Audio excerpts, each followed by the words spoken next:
d'être parmi nous parce que en fait, Bruno devait être là pour l'édition 2020, qu'on n'a pas pu faire pour les raisons que vous connaissez, mais il a tenu parole. Donc il est là parmi nous avec son épouse Raya, que nous remercions aussi, il doit être quelque part. Merci.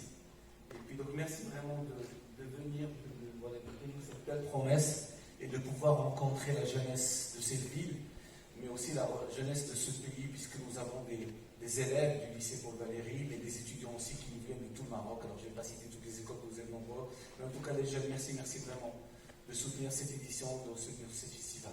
Jean-Paul, je te laisse la parole. Bien. Merci Mohamed, et puis bravo pour la persévérance, parce que c'est vrai que ça fait 2 ans qu'on parle de la venue de Bruno, et puis ça a été reporté pour les raisons qu'on connaît, mais les équipes de l'Institut français et puis son directeur artistique pour le festival ont vraiment tout fait pour que ça puisse se faire, et on les en remercie parce qu'on est très contents d'être ici de nouveau et puis d'avoir du public, d'avoir des amateurs de cinéma, d'animation. Alors, qu'est-ce qu'on va faire aujourd'hui?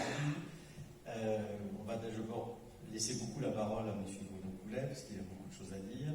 On va essayer simplement d'organiser un petit peu la discussion et la présentation. Bien évidemment, vous n'hésitez pas, si vous voyez qu'il y a des zones d'ombre ou des questions qui ne vous semblent pas abordées, de lever la main et on essaiera de vous donner la parole au maximum pour répondre aussi à vos propres questions. On va illustrer ça, cette leçon de cinéma ou ce masterclass en quelque sorte, avec quelques extraits, bien évidemment. Rassurez-vous, il y aura quelques images. Enfin, l'idée, c'est vraiment d'essayer de réfléchir au rôle du compositeur de musique de film, et surtout dans le domaine du film d'animation, bien sûr. Et c'est vraiment un domaine très très important. Donc, je vais commencer juste par présenter un peu brièvement le long et important parcours de Bruno, puis après on rentrera dans le vif du sujet pour savoir ce que c'est qu'un compositeur de film, comment il travaille, quelle est sa relation avec la production et surtout avec le réalisateur, et comment il voit lui aussi l'importance de la création de la musique. Et elle est très très grande dans le cinéma d'animation. Donc, comme je l'ai dit, le cinéma d'animation laisse une place très importante à la musique. C'est une composante, c'est un des éléments essentiels de la création. Et donc recevoir Bruno, c'est vraiment la meilleure manière de mettre ça en valeur. C'est souvent des créateurs qui sont dans l'ombre, des compositeurs. On les voit assez peu. Enfin, Bruno est déjà venu ici en 2008, je crois. 2007, pardon. C'est la deuxième venue, donc c'est aussi une marque d'intérêt qu'il a pour le festival. Et je crois que la complicité que Bruno entretient avec les réalisateurs d'animation, on va surtout parler d'animation aujourd'hui, c'est évident dans le cas du FICA, elle passe par Henri Selick, que vous connaissez sans doute, avec Coraline, ou Tom Moore pour les 3 films, enfin le 3e n'est pas encore sorti au Maroc, et dans peu de pays d'ailleurs, mais les 2 autres, enfin Le Peuple Loup n'est pas encore sorti, mais les 2 autres, Brendan et Le Chant de la Mer sont déjà sortis bien évidemment, et même Tom Moore est d'ailleurs venu également, et très attaché aussi au FICAM et à Meknès. Donc on sait que la musique, peut-être plus dans l'animation encore, elle permet de sublimer l'œuvre, de souligner l'action, d'évoquer les émotions et de les renforcer. Donc, petit portrait rapide de Bruno. Alors, Bruno Coulet est né à Paris, et ce qui est intéressant, et je pense qu'il y répondra, le paradoxe peut-être, c'est que le cinéma ne l'intéressait pas vraiment quand il était jeune. Et c'est drôle de voir après un compositeur qui travaille autant pour le cinéma, mais bon, comme quoi on peut aussi évoluer et changer dans la vie, c'est une bonne chose. Par contre, il est évident qu'il s'intéressait déjà très très jeune, bon, c'est pas la preuve sur la photo qui est là, mais il s'intéressait déjà beaucoup à la musique, et il a évidemment une formation classique très importante. Également d'instrumentiste au violon, je crois, au piano, et puis bien sûr à la composition. Alors on peut se dire que peut-être qu'on a raté le nouveau Messi, Mbappé, ou je ne sais pas. Ça, hein, Ça, c'est certain. C'est certain. J'aurais dû faire ça. Donc, il n'est pas footballeur, il est bien musicien. Le voilà à l'école, voilà, très sage, tout ça. Donc, en 77, je crois, 1977, il commence à se tourner, il racontera sans doute aussi, vers la musique, et en l'occurrence pour un documentaire, pour un très grand documentariste français, qui s'appelle François Reichenbach. Et donc, il commence là sa carrière de compositeur de musique. Et il faudra attendre 1989 qu'il fasse son premier long métrage, qui n'est pas un long métrage d'animation. Le premier long métrage d'animation, c'est celui-là. C'est L'enfant qui voulait être un ours, qui sera de nouveau d'ailleurs présenté ce soir en plein air, je crois, à 20h30. Et qui est un film aussi intéressant parce que c'est un réalisateur danois, Jannik Astrup, et qui est coproduit par la France, avec une société qui est également une habituée et fidèle du FICAM, c'est la Société des Armateurs. Donc, L'enfant qui voulait être un ours, on en reparlera parce que je pense que non seulement c'est le premier film d'animation qu'a fait Bruno, mais c'est en plus un film vraiment très intéressant qui a peut-être été un peu sous-estimé dans sa réussite à la fois musicale et aussi, bien sûr, cinématographique. C'est intéressant de voir aussi comment un compositeur peut travailler avec un film qui se passe dans un univers tout à fait éloigné du sien, puisqu'on n'est pas du tout à Paris, on est dans le Grand Nord, et c'est pas tout à fait pareil. Donc j'ai demandé à quelques amis qui sont quand même concernés par la carrière de Bruno de me donner quelques mots à dire sur lui. Tant pis pour sa modestie, mais voilà. Donc Didier Brunner, le producteur, celui qui a eu l'idée de faire appel à Bruno pour L'enfant qui voulait être un ours, nous dit de Bruno les deux films, vous verrez après pourquoi il mentionne deux films. Les deux films que j'ai faits avec Bruno sont les deux bandes originales les plus réussies de la filmographie des Armateurs. Voilà. Pourtant, les Armateurs, je rappelle que c'est Kirikou, Ernest et Célestine, les triplettes de Belleville, etc. Mais bon, le producteur, quand même, met en avant les deux films qu'il a fait avec Bruno. Donc je continue. Elles sont en parfaite symbiose avec l'atmosphère et la dramaturgie de Brendan et le secret de Kells, puisque effectivement nous étions des armateurs impliqués dans ce film-là, le film de Tom Moore, et de L'enfant qui voulait être un ours. Ce sont deux films décalés dans le temps et la géographie. Ce sont deux compositions qui puisent dans l'univers inuit pour l'un et dans l'univers traditionnel de la musique celtique pour l'autre. Elles sont traitées avec une audace qui ne craint ni l'anachronisme, ni le mixage entre modernité et tradition. Elles sont toujours complémentaires de l'univers du film et non redondantes. Elles sont la lumière musicale de l'œuvre et la profondeur de champ sonore du récit. Voilà, c'est signé Didier Brunner. Je pense que c'est un assez bel hommage, c'est le moins qu'on puisse dire. Hop. Voilà. Vous avez déjà comme ça une petite idée de ce que pense Bruno de la place de la musique du film par rapport au cinéma et au cinéma d'animation en l'occurrence. Il faut, je crois, insister beaucoup quand on s'intéresse à Bruno, à son ouverture d'esprit et cette capacité donc à sublimer une œuvre. Et la liste des collaborations, parce qu'aujourd'hui on va parler beaucoup de cinéma d'animation, mais elle est trop longue pour être citée dans le détail. Et je vais peut-être citer quelques titres pour vous compreniez mieux la diversité et la réussite des films qui lui doivent souvent beaucoup. Alors il y a Himalaya, L'enfance d'un chef, Les choristes, Les rivières pourpres, Belphégor, Le fantôme du Louvre, Vidocq, Microcosmos, Le peuple migrateur, et puis beaucoup d'autres, puisqu'en fait il y a une centaine de films qui ont été qui ont bénéficié des musiques, de la musique de Bruno Poulet. Ceci lui a valu, je sais plus ce que j'ai après, j'ai Microcosmos quand même, voilà. Et donc tout ceci lui a valu 3 Césars, c'est la récompense française importante pour le cinéma et entre autres pour les musiques. 2 victoires de la musique, qui est la récompense portant, elle, strictement sur la musique. Un Annie Award, qui est la grande compétition américaine un peu prélude des Oscars, qui est très importante pour le monde de l'animation aussi.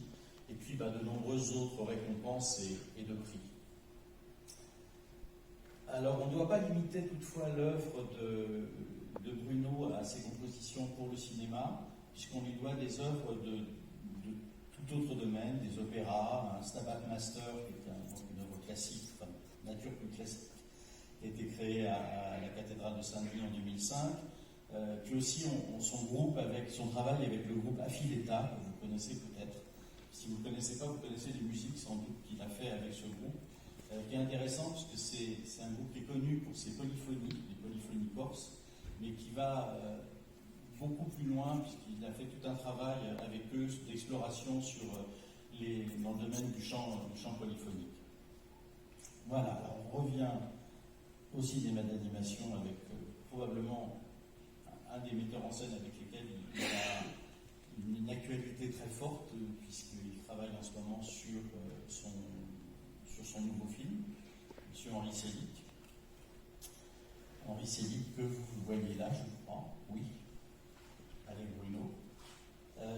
Et puis, ça c'était en 2009, et en 2009 aussi, c'est Van Damme et Le secret de Kells de Tom Moore. Alors, ce qui est intéressant, et ça pareil, on peut en parler pas mal avec lui, c'est que c'est une collaboration très étroite, non seulement avec un réalisateur, mais aussi avec un groupe qui est très important. C'est un groupe de l'univers celtique assez fidèle à la tradition de l'univers celtique. Donc, de voir le travail qu'ils ont pu faire tous les deux, le groupe s'appelle Kila, le voilà. Et travailler pour un compositeur de musique, c'est pas seulement être dans un studio, c'est aussi échanger avec un réalisateur. Donc là, vous voyez Bruno en train d'échanger avec Tom Moore. Voilà. Donc, je vais vous dire quelques mots. J'ai demandé aussi à Kila de m'écrire quelques mots sur Bruno. C'est leur collaboration. Ça, c'est bien ce qu'ils le découvrent. Moi, l'avantage, c'est qu'ils ne savaient pas ce que j'allais pouvoir dire et ce que j'avais récupéré comme mot. Donc, le groupe Kila écrit à propos de Bruno des notes dans ses doigts, des sons dans ses oreilles, des rythmes dans son cœur. Et comme le vent, il peut soudainement changer de direction lorsque plus de pensées, de sons et de rythmes lui viennent en tête. Toujours curieux, toujours ouvert, Bruno pense musique, parle musique et rêve musique. Voilà, c'est signé Kila. Et j'ai bien sûr demandé à son partenaire depuis maintenant une quinzaine d'années et 3 films, Tom Moore, de bien vouloir ajouter quelques mots à cet hommage ou cette présentation, en tout cas. Voilà ce que dit Tom Moore de notre ami Bruno. Pour un réalisateur, c'est un privilège spécial de pouvoir collaborer avec quelqu'un dont vous êtes fan. C'est très inhabituel de travailler avec quelqu'un d'aussi talentueux que Bruno Coulet sur plusieurs projets. Encore plus inhabituel et particulier de pouvoir le considérer comme un ami. La musique de Bruno emmène tout à un autre niveau, avec une signature unique et reconnaissable, tout en étant capable de s'adapter à tous les genres, à toutes les cultures, à toute époque, et c'est signé Tom Moore. Voilà. Donc c'est une présentation un peu longue, peut-être que celle-ci, mais je pense que c'était utile de restituer un peu le travail et la personnalité de Bruno par rapport au cinéma en général et au cinéma d'animation. Je vais en rester là, puisque j'ai trouvé un mot de Richard Wagner. Je ne vais pas comparer Bruno à Richard Wagner. En tout cas, Richard Wagner ne connaissait pas Bruno Coulet. Il a dit quelque chose d'assez vrai. La musique commence là où s'arrête le pouvoir des mots. Donc je vais m'arrêter là, puis je vais pouvoir laisser la parole à Bruno Coulet. Voilà. Merci.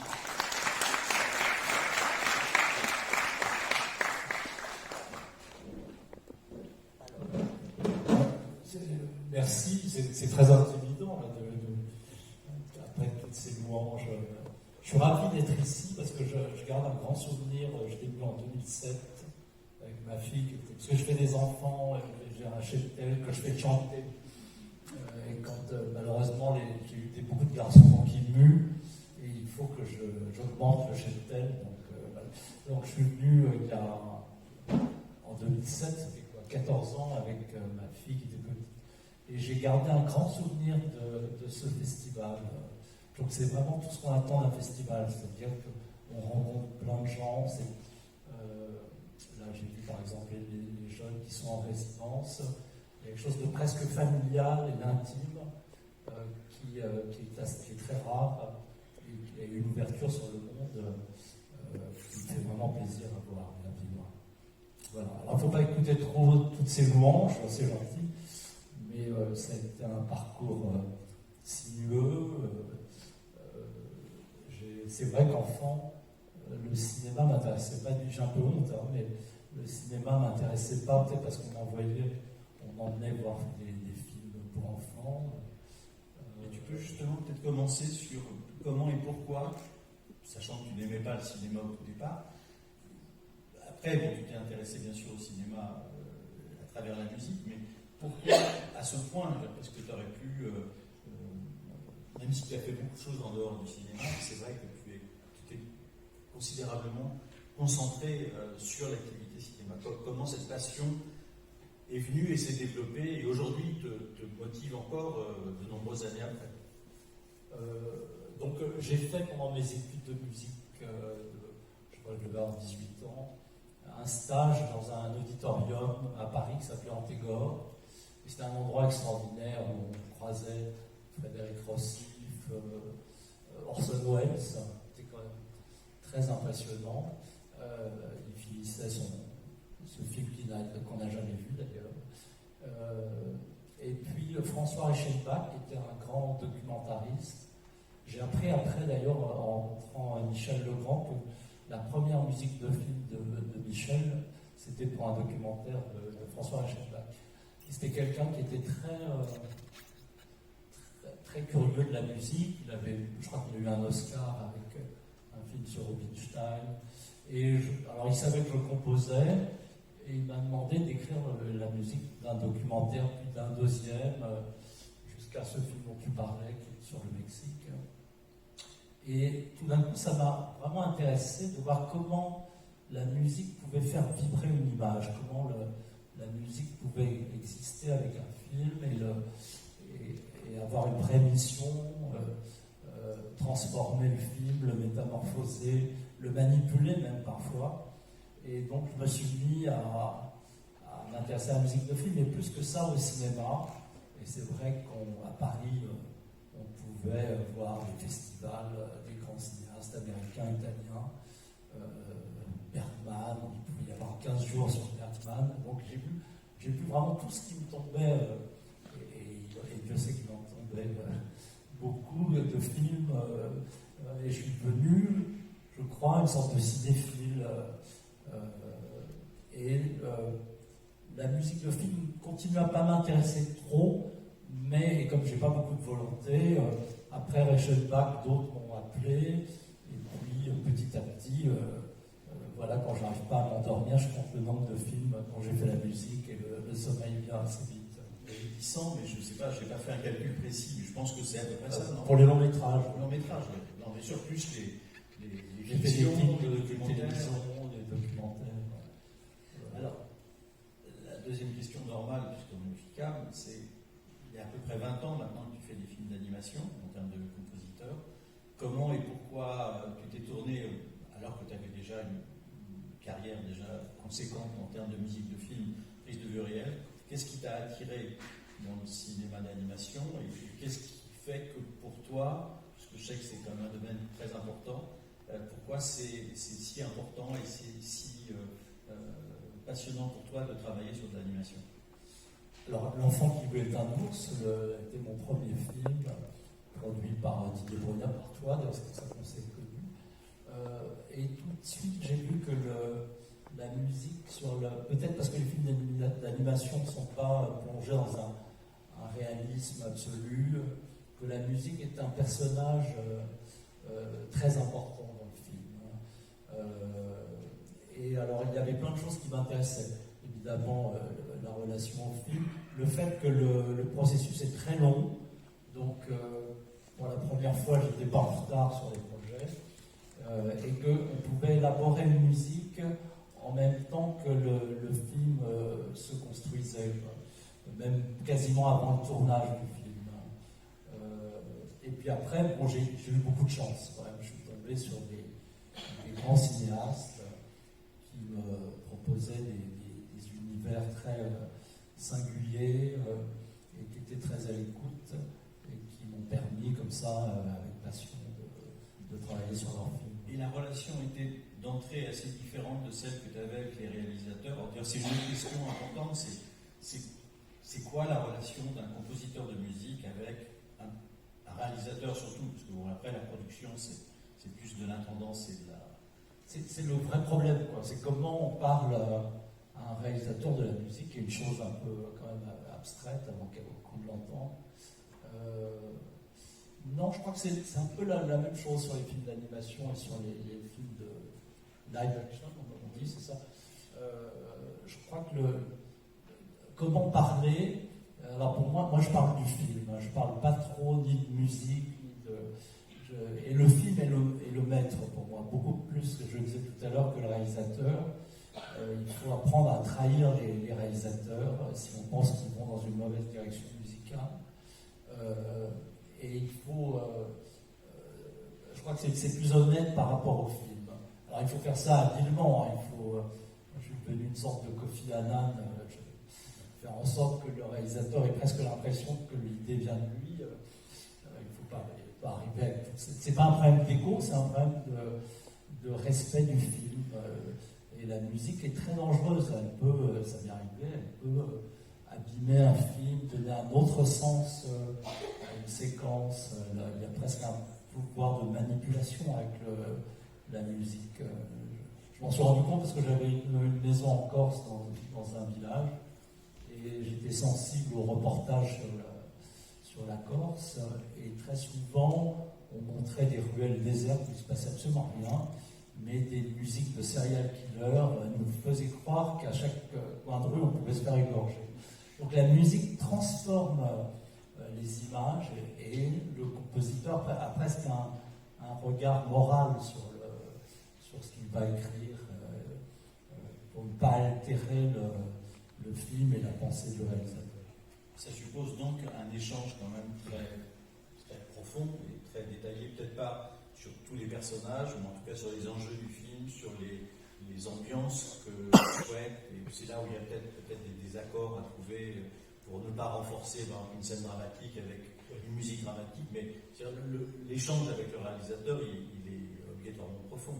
Oui, il est profond, mais vous savez, j'ai remarqué que les meilleurs sont ceux qui vous laissent croire qu'ils ont une confiance absolue, que sans vous, le film n'aura plus le même impact. Ils ne le pensent pas, mais nous, on se sent quand même beaucoup plus motivés et en confiance, ça nous donne des ailes. Et ceux qui nous poussent à être le plus audacieux, le plus libre possible. Alors après, moi, j'ai aussi honte à le dire, mais la narration ne m'intéresse pas tellement, les histoires dans la vie comme au cinéma ne m'intéressent pas. Ce qui m'intéresse, c'est tout ce qui n'est pas directement perceptible dans un film, tout ce qui est secret. Et je crois que la mission du compositeur, c'est de révéler avec la musique cette part secrète, invisible, qui n'est pas dans les dialogues ou dans la narration. J'aime pas beaucoup que la musique nous prenne par la main et nous explique qu'on doit avoir peur sur telle séquence ou qu'on est heureux sur telle autre. Pour moi, à quoi sert de mettre de la musique si elle double déjà ce qu'on voit à l'image? En revanche, les contrepoints, il faut aussi qu'ils aient une utilité. Il ne faut pas qu'ils modifient non plus. Il ne faut pas les modifier. L'ambiance voulue par la séquence ou par le film. Mais le plus beau compliment d'un metteur en scène, c'est quand il nous dit tu m'as fait découvrir une partie de mon film à laquelle je n'avais pas pensé quand ça arrive très rarement. Hein. Mais ça, c'est parce que finalement, le film est un monstre qui échappe au réalisateur. Et il en perd, et heureusement d'ailleurs, il ne maîtrise pas tout. Et je crois que c'est pour ça que je dis souvent que le film est le maître. Mais c'est vrai que tu insistes toujours beaucoup sur cette part, disons, secrète du film, en disant que j'ai trouvé des propos de toi qui confirment ça. Tu parles que la musique doit révéler les contours secrets, tout ce qui n'est pas dit, ou la musique est là pour révéler la part secrète du film. Donc c'est vraiment intéressant comme démarche, mais ça, dans tes échanges avec le réalisateur, c'est quelque chose que tu partages en essayant de... Non, on ne parle pas trop de...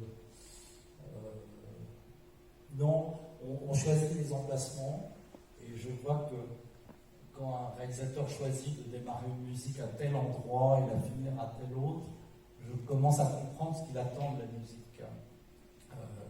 Mais on ne rentre pas trop dans les détails. Alors aujourd'hui, moi quand j'ai commencé, il fallait jouer au piano le thème du film, et quand on se retrouvait avec des orchestres, j'étais complètement paniqué parce que je me disais, mais comment il va, c'est tellement différent de ce qu'il a entendu, comment il va réagir. Aujourd'hui, on peut faire vraiment des maquettes très précises de la musique, et ça permet de construire le montage sur la vraie musique du film. Mais est-ce que ça a changé la relation justement avec le réalisateur, le fait qu'aujourd'hui tu puisses fournir des éléments sonores beaucoup plus complets que simplement une interprétation au piano? Oui, parce que la musique devient un matériau comme ça qui... on peut faire des projections, voir ce qui marche avec les maquettes, déplacer, changer, et donc le réalisateur arrive à l'enregistrement très confiant, puisqu'il connaît déjà à peu près l'univers musical, même si, évidemment, les choses s'améliorent avec les musiciens. On va peut-être passer un extrait musical puisqu'on a commencé sur l'enfant qui voulait être un ours. Parce qu'il y a un thème qui m'intéresse beaucoup au cinéma, c'est comment filer la pétoche, enfin, comment faire peur à l'auditeur. Et alors, évidemment, j'ai utilisé parfois des gros orchestres, mais je préfère avec des choses très ténues, presque des choses du quotidien ou des voix d'enfants, des comptines, créer une musique qui à fleur de peau et qui finit par finalement peut-être être plus angoissante qu'une armée de contrebasses qui jouera une chose en trémolo terrifiant.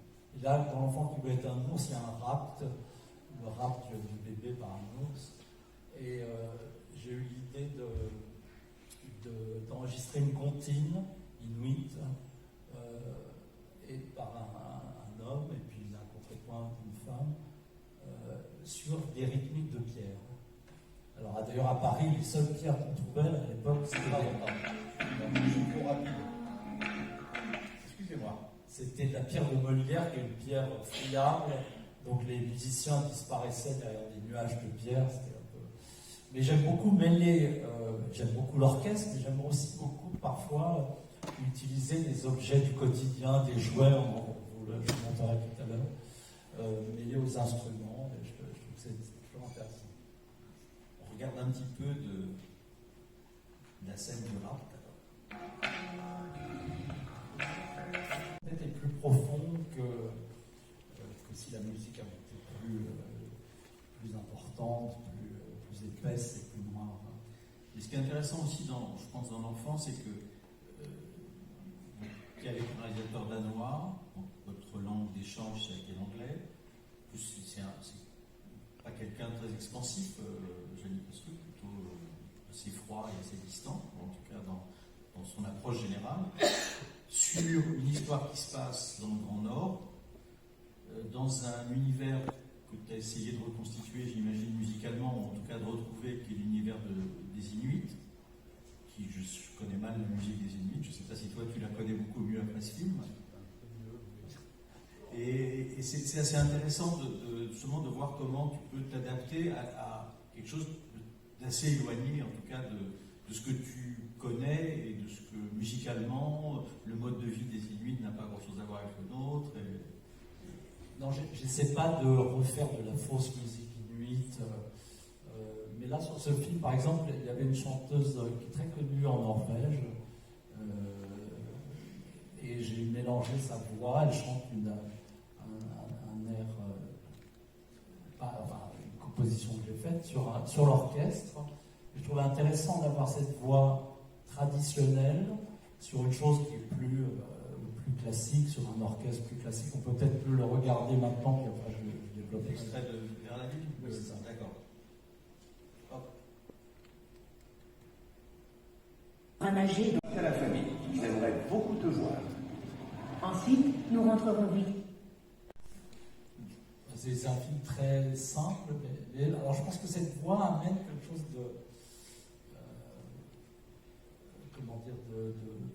qui rompt un peu le classicisme de l'orchestre.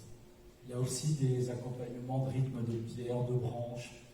Le studio était vraiment jonché de choses bizarres, de branches. Ça m'arrive sur le peuple migrateur, j'ai utilisé des rythmiques avec de l'eau, il y avait des grandes bassines d'eau, des percussions avec des plumes. Enfin, bon, Quand tu viens en studio, ils ne savent pas. Ils sont un peu paniqués. Ils préfèrent quand je leur dis que c'est un trio à cordes ou un orchestre. Alors, il y a une question qui me vient en tête, parce que j'en ai prévu de l'aborder plus tard, parce que là, il y a aussi les mélanges sonores avec les effets sonores. C'est la complexité, sans doute, qu'il peut y avoir pour un compositeur de s'assurer que le mixage final qui va être fait entre la musique, les voix, le niveau sonore aussi de la musique et les effets sonores, les bruits de la ville ou les bruits d'hiver, c'est frustrant, compliqué, difficile pour un compositeur parce que je ne dis pas que ça dénature ton travail et ton œuvre, mais ça va être modifié. La perception qu'on va en avoir va être quand même très dépendante de ce mix définitif. Oui, alors évidemment, la beauté du cinéma, c'est le collectif. C'est-à-dire que si on pense que nous, réalisateurs, compositeurs, on est les maîtres du film, alors là, il vaut mieux abandonner. Alors, évidemment, la musique va être mélangée à des sons. Aujourd'hui, d'ailleurs, on travaille beaucoup plus avec les gens qui font du sound design. Ils ont nos maquettes, donc ils arrivent à créer un environnement sonore qui se mêle naturellement à la musique. Donc, parfois même, on ne sait plus très bien ce qui appartient à la musique. Et ça, c'est vraiment intéressant. Le mixage du film, j'y vais avant, j'y allais comme ça, et puis je me rendais bien compte que quand j'étais là, le mixeur poussait les musiques, mais que dès que je partais, il les rebaissait. S'il y avait un 15 tonnes, un camion qui arrivait, il prenait le pas sur un passage de la musique dont on était un peu content. Mais c'est la règle. Enfin, on n'est pas. Il faut savoir abandonner son ego et être au service du film. C'est le film d'un metteur en scène et c'est lui qui choisit à quel niveau la musique doit intervenir sur le film. Et ça, c'est aussi donc dans la qualité, la nature de la relation avec le réalisateur. Je pense que ces notions de présence des sons et de la musique, elle est aussi déterminée dans la manière dont vous échangez.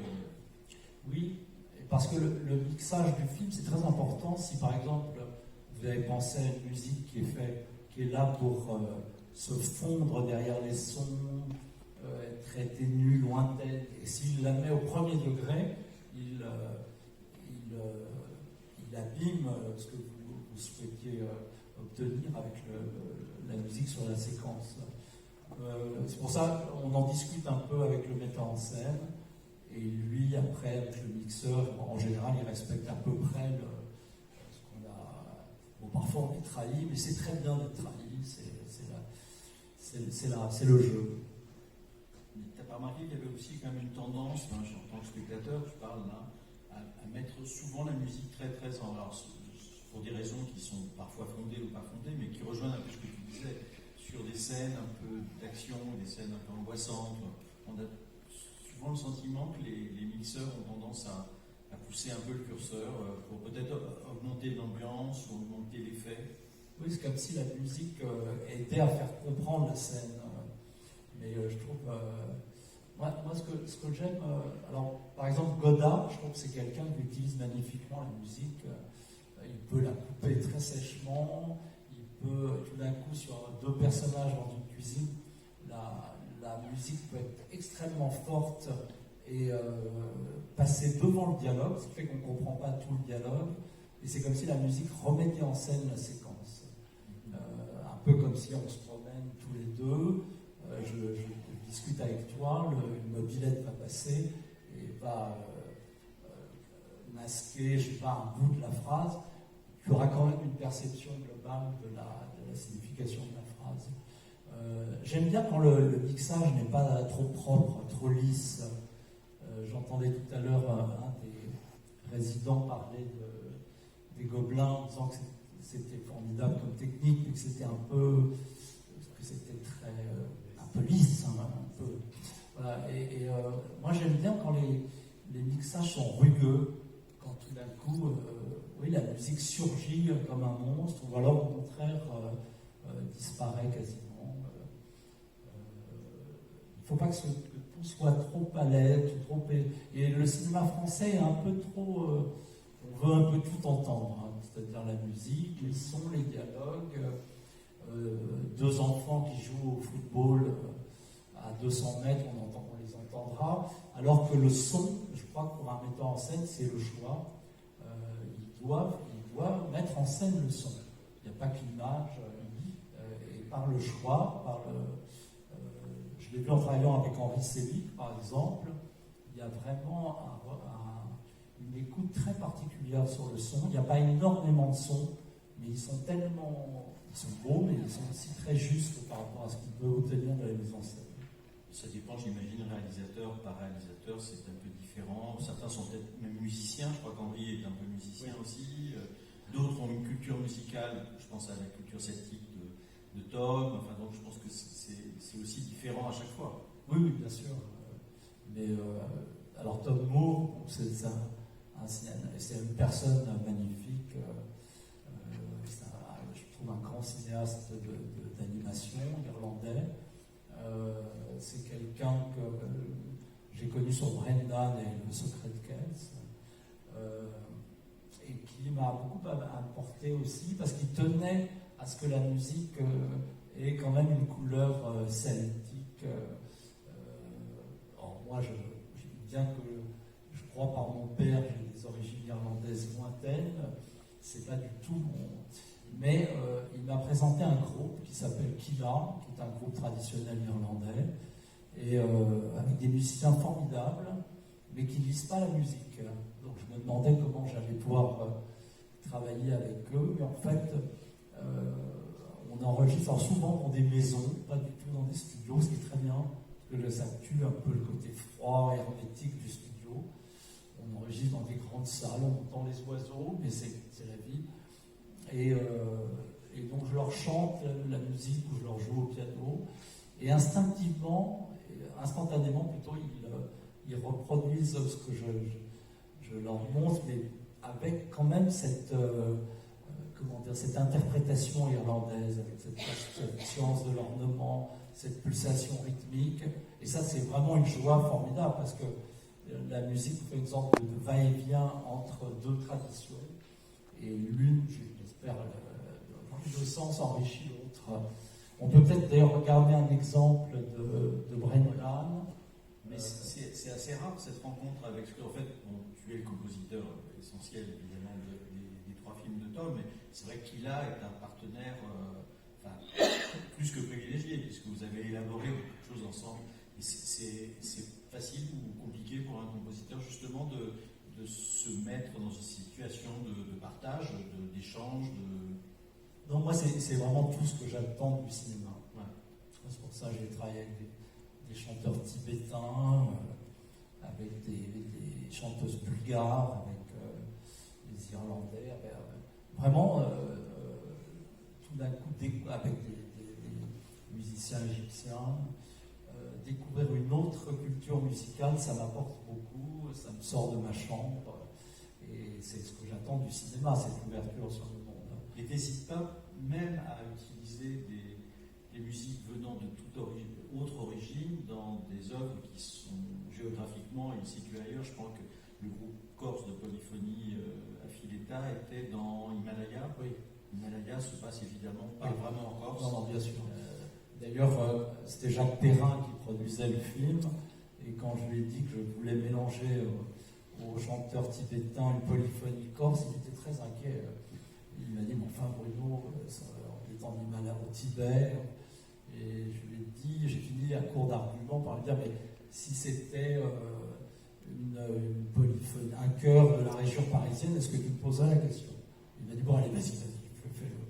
Et en fait, en enregistrement, les Tibétains et les Corses avaient des voix tellement similaires, des timbres tellement similaires qu'on ne savait plus très bien qui chante. Eux-mêmes ne savaient plus qui était Tibétain, qui était Corse. Parce que je pense qu'à partir du moment où on aime les gens, les musiciens, qu'on a envie de travailler avec eux, il y a comme une logique surnaturelle qui naît de ces rencontres et qui fait que les choses deviennent naturelles. Cette alchimie, elle est, puisqu'en fait, j'ai vu déjà que tu as plusieurs fois été traité d'alchimiste comme compositeur, et cette alchimie, elle est aussi le fruit de ton imagination à toi, parce que c'est quand même une idée originale, mais en tout cas intéressante et un peu neuve, de penser que les polyphonies corses peuvent se marier avec les chants tibétains. Oui, mais ça vient aussi du désir de travailler avec des gens. Alors, eux, je les ai connus en Corse sur le film de Jacques Weber, Le Don Juan, et j'avais tellement aimé leur interprétation que dès le film d'après, je me suis dit, mais il faut absolument que je retravaille avec eux. C'est d'abord le désir de travailler, et après, les choses. Alors évidemment, après, il faut adapter. C'était très drôle d'ailleurs, parce qu'à un moment, j'avais écrit un mantra aux Corses. Je ne voulais pas qu'ils chantent du tibétain, mais ils chantaient un langage que j'avais inventé. Et j'ai vu tout d'un coup les têtes effarées des Tibétains. On me dit, mais ils ne peuvent pas chanter ça. Et malgré moi, j'avais reconstitué une phrase qui avait du sens en tibétain. Et en plus, comme c'était un mantra, il répétait en boucle ce type est complètement barjot, ce type est complètement barjot. Ce qui n'était pas en phase avec le scénario. Pas vraiment en phase avec le scénario, donc ils m'ont donné un texte tibétain et les Corses ont fini par chanter du vrai tibétain. Intéressant. On regarde le chant, je pense d'abord, c'est ça, sur Romanman, peut-être l'autre. Le livre. Oui, le livre, on commence. Oui, parce qu'il y a une plus beaucoup de temps, Mohamed. C'est toi qui as une violoniste qui est vraiment un cœur parisien. J'aime bien mélanger des gens qui viennent de sources très différentes. Et puis, et qui là, avec cette violoniste qui est absolument géniale. Et il faut savoir qu'elle enregistrait, je crois que à ce moment-là, je lui jouais le thème au violon et instantanément, du violon instantanément, elle le refaisait avec tellement de sensibilité. Ça rejoint aussi la question justement de la composition, mais aussi après de l'orchestration, puisque toi, tu ne vas pas simplement composer la musique, après tu vas la suivre dans toutes ses phases, y compris l'enregistrement, et j'ai remarqué que tu es très itinérant aussi dans tes choix de studio ou autres, et je crois que pour l'Irlande, même s'il y a des choses qui ont été faites à Paris, il y a aussi énormément de choses qui ont été faites évidemment avec Kila en Irlande, et c'est important pour toi, j'imagine, c'est pas seulement de composer, et c'est aussi d'orchestrer. Et puis, sur un exemple comme celui-là, est-ce que dès le début, tu as l'idée du violon ou c'est oui, tu l'as composé dans cette... Oui. Parce que pour moi, l'orchestration est primordiale. Ça vient en même temps que l'idée musicale. Et alors, quand la première fois que j'ai travaillé aux États-Unis, on m'a dit, mais qui voulez-vous comme orchestrateur? J'ai dit, mais c'est moi qui vais faire l'orchestration. Et vous savez qu'on a les moyens de payer un orchestrateur, mais je ne veux pas d'orchestrateur, je veux. Comme si il y avait. Je ne saurais pas travailler. Qu'est-ce que je fais? Alors, je joue au piano quelque chose, et je chante, et un orchestrateur. Non, pour moi, la couleur musicale, la couleur instrumentale est fondamentale. Et donc, quand je travaille avec des gens qui ne lisent pas la musique, j'écris d'abord. Là, tout est écrit. Et puis, avec eux, en leur jouant, en leur chantant, j'intègre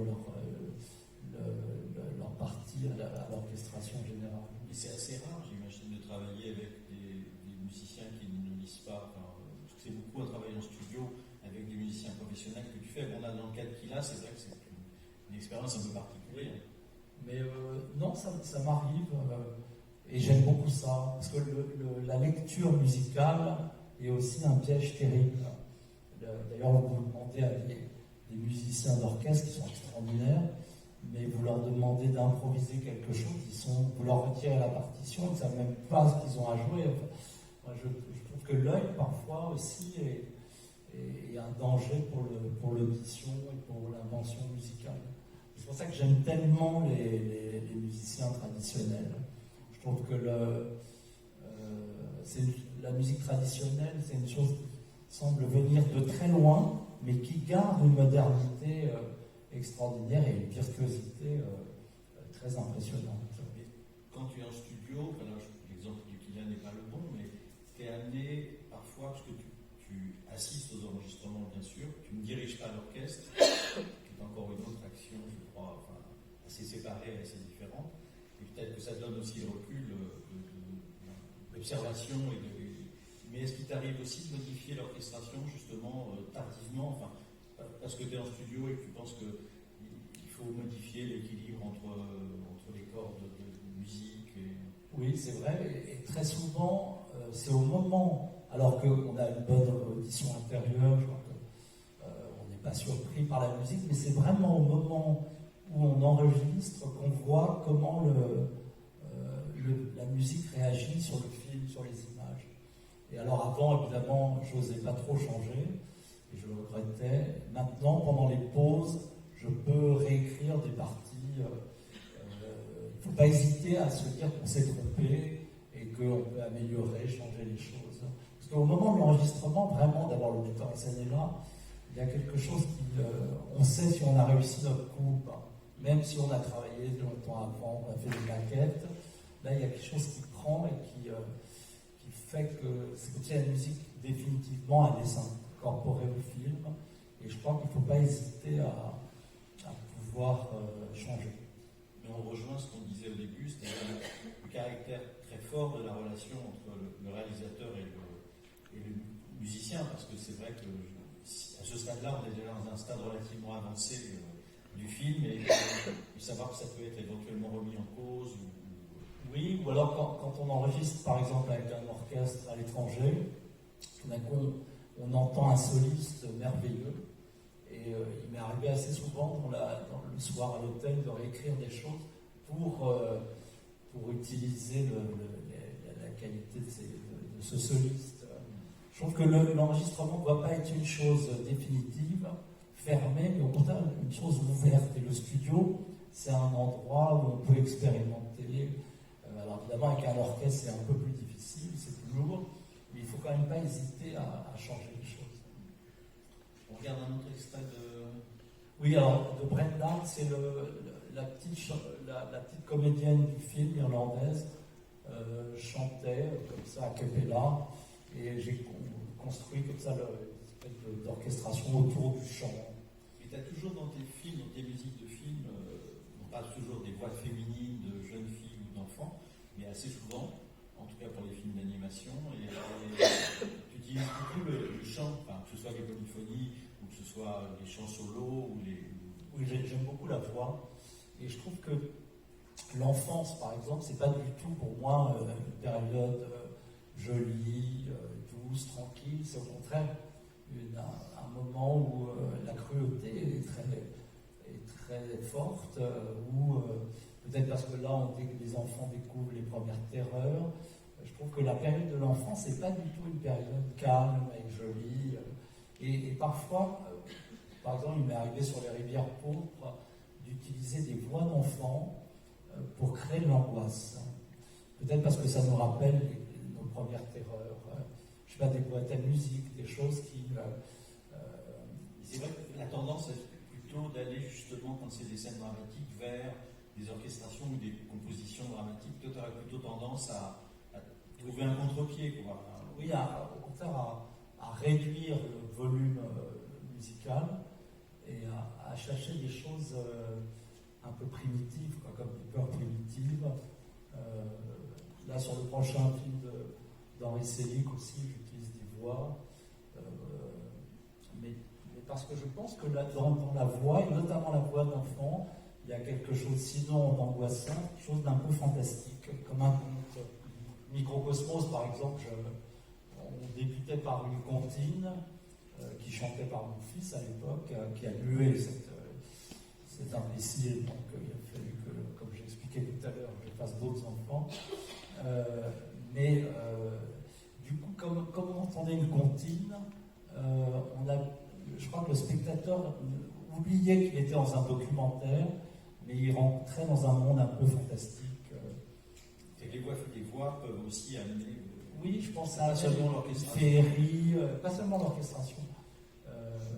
La comptine, pour moi, l'exemple absolu, c'est La Nuit du chasseur, cette scène de la barque où la petite fille est dans la barque avec son frère et qu'elle est poursuivie par Robert Mitchum. C'est la terreur absolue, mais tout s'arrête et elle chante une comptine, Once Upon a Time. Cette on sent que tant qu'elle chante, les enfants sont sous protection, comme si la musique les protégeait du monstre. Et en même temps, cette chose très innocente, très belle d'ailleurs, nous impressionne tellement à fleur de peau qu'on est terriblement angoissé. On écoute un peu justement une chanson.